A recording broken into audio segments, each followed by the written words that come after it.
बहुत समय पहले की बात है। एक वन में एक विशाल बरगद का पेड़ था। कौवा की राजधानी था। हजारों कौवे उस पेड़ पर वास करते थे। उसी पेड़ पर कौवा राजा मेघवर्ण भी रहता था।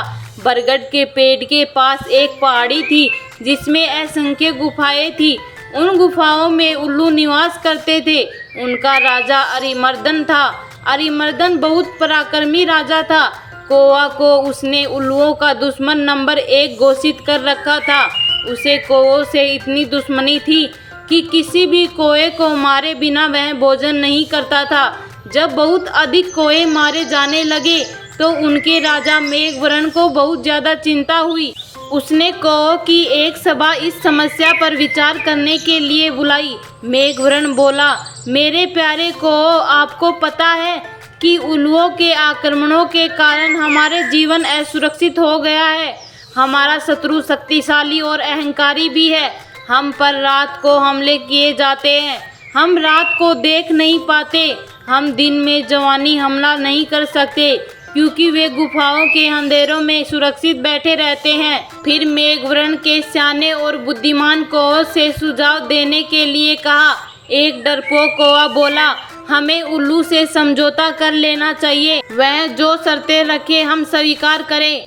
अपने से ताकतवर दुश्मन से पिटने रहने से हमें क्या तुक है। बहुत से कौवों ने कां कां करके विरोध प्रकट किया। एक गर्म दिमाग का कौवा चीखा, हमें उन दुष्टों से बात नहीं करनी चाहिए। सब उठो और उन पर आक्रमण कर दो। एक निराशावादी कौवा बोला, शत्रु बलवान है, हमें यह स्थान छोड़कर चले जाना चाहिए। सियाने कौवे ने सलाह दी, अपना घर छोड़ना ठीक नहीं होगा। हम यहाँ से गए तो बिल्कुल ही टूट जाएंगे। हमें यहीं रहकर और पक्षियों से सहायता लेनी चाहिए। कौवों में सबसे चतुर व बुद्धिमान स्तरजीवी नामक कौवा, जो चुपचाप बैठा सबकी दलील सुन रहा था। राजा मेघवर्ण उसकी ओर मुड़ा। महाशय, आप चुप हैं, मैं आपकी राय जानना चाहता हूँ। स्तरजीवी कौवा बोला, महाराज, शत्रु अधिक शक्तिशाली हो तो छल नीति से काम लेना चाहिए। कैसी छल नीति, जरा साफ साफ बताइए। स्तरजीवी राजा ने कहा। स्तरजीवी बोला, आप मुझे भला बुरा कहिए और मुझ पर जानलेवा हमला कीजिए। मेघवर्ण चौंका, यह आप क्या कह रहे हैं स्तरजीवी? स्तरजीवी राजा मेघवर्ण वाली डाली पर जाकर कान में बोला, छल नीति के लिए हमें यह नाटक करना पड़ेगा। हमारे आसपास के पेड़ों पर उल्लू जासूस कर हमारी इस सभा की सारी कार्यवाही देख रहे हैं।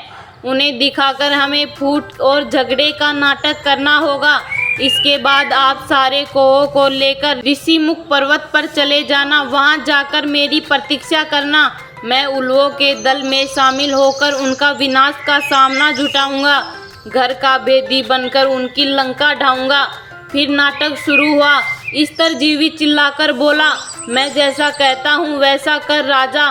राजा के बच्चे, क्यों हमें मरवाने पर तुला है? मेघवर्ण चीख उठा, गद्दार, राजा से ऐसी बदतमीजी से बोलने की तेरी हिम्मत कैसे हुई? कई कौवे एक साथ चिल्ला उठे, इस गद्दार को मार दो। राजा मेघवर्ण ने अपने पंख से स्तरजीवी को जोरदार झापड़ मारकर तनी से गिरा दिया और घोषणा की, मैं गद्दार स्तरजीवी कौवे को समाज से निकाल रहा हूँ। अब से कोई कौवा इस नीच से कोई संबंध नहीं रखेगा। आसपास के पेड़ों पर छिपे बैठे उल्लू जासूसों की आंखें चमक उठी। उल्लुओं के राजा को जासूसों ने सूचना दी कि कौवों में फूट पड़ गई है, मारपीट और गाली गलौज हो रही है। इतना सुनते ही उल्लुओं के सेनापति ने राजा से कहा, महाराज, यही मौका है कौवों पर आक्रमण करने का। इस समय हमें उन्हें आसानी से हरा देंगे। उल्लुओं के राजा अरिमर्दन को सेनापति की बताई सही लगी। उसने तुरंत आक्रमण का आदेश दे दिया। बस फिर क्या था, हजारों उल्लुओं की सेना बरगद के पेड़ पर आक्रमण करने चल दी, परंतु वहां एक कौवा भी नहीं मिला। मिलता भी कैसे? योजना के अनुसार मेघवर्ण सारे कौवों को लेकर ऋषिमुख पर्वत की ओर कूच गया। पेड़ खाली पाकर उल्लुओं के राजा ने थूका, कौवे हमारा सामना करने की बजाय भाग गए। ऐसे कायरों पर हजार थू। सारे उल्लू हू हू की आवाज़ निकालकर अपनी जीत की घोषणा करने लगे। नीचे झाड़ियों में गिरा पड़ा स्तरजीवी कौवा यह सब देख रहा था। स्तरजीवी ने का का की आवाज़ निकाली। उसे देखकर जासूस उल्लू बोला, अरे यह तो वही कौवा है जिसे इनका राजा धक्का देकर बाहर निकाल रहा था और अपमानित कर रहा था। उल्लुओं का राजा भी आया। उसने पूछा, तुम्हारी यह दुर्दशा कैसे हुई? स्तरजीवी बोला, मैं राजा मेघवर्ण का नीति मंत्री था। मैंने उनको नेक सलाह दी कि उल्लुओं का नेतृत्व इस समय एक पराक्रमी राजा कर रहे हैं। हमें उल्लुओं की अधीनता स्वीकार कर लेनी चाहिए। मेरी बात सुनकर मेघवर्ण क्रोधित हो गया और मुझे फटकार कर कौवों की जाति से बाहर निकाल दिया। मुझे अपनी शरण में ले लीजिए। उल्लुओं का राजा अरिमर्दन सोच में पड़ गया। उसके सियाने नीति सलाहकार ने कान में कहा, राजन, शत्रु की बात का विश्वास नहीं करना चाहिए। यह हमारा शत्रु है, इसे मार दो। एक चापलूस मंत्री बोला, नहीं महाराज, इस कौवे को अपने साथ मिलाने में बड़ा लाभ रहेगा। यह कौवों के घर में भेद हमें बताएगा। राजा को भी स्तरजीवी को अपने साथ मिलाने में लाभ नजर आया। अहो, उल्लू स्तरजीवी को अपने साथ ले गए। वहाँ अरिमर्दन ने उल्लू सेवकों से कहा, स्तरजीवी को गुफा के शाही मेहमान कक्षों में ठहराओ। इन्हें कोई कष्ट नहीं होना चाहिए। स्तरजीवी हाथ जोड़कर बोला, महाराज, आपने मुझे शरण दी, यही बहुत है। मुझे अपनी शाही गुफा के बाहर एक पत्थर पर सेवक की तरह ही रहने दीजिए। वहाँ बैठकर आपके गुण गाते रहने की ही मेरी इच्छा है। इस प्रकार स्तरजीवी शाही गुफा के बाहर डेरा जमाकर बैठ गया। गुफा में नीति सलाहकार ने राजा से फिर कहा, महाराज, शत्रु पर विश्वास मत करो। उसे अपने घर में स्थान देना तो आत्महत्या करने के समान है। अरिमर्दन ने उसे क्रोध से देखा।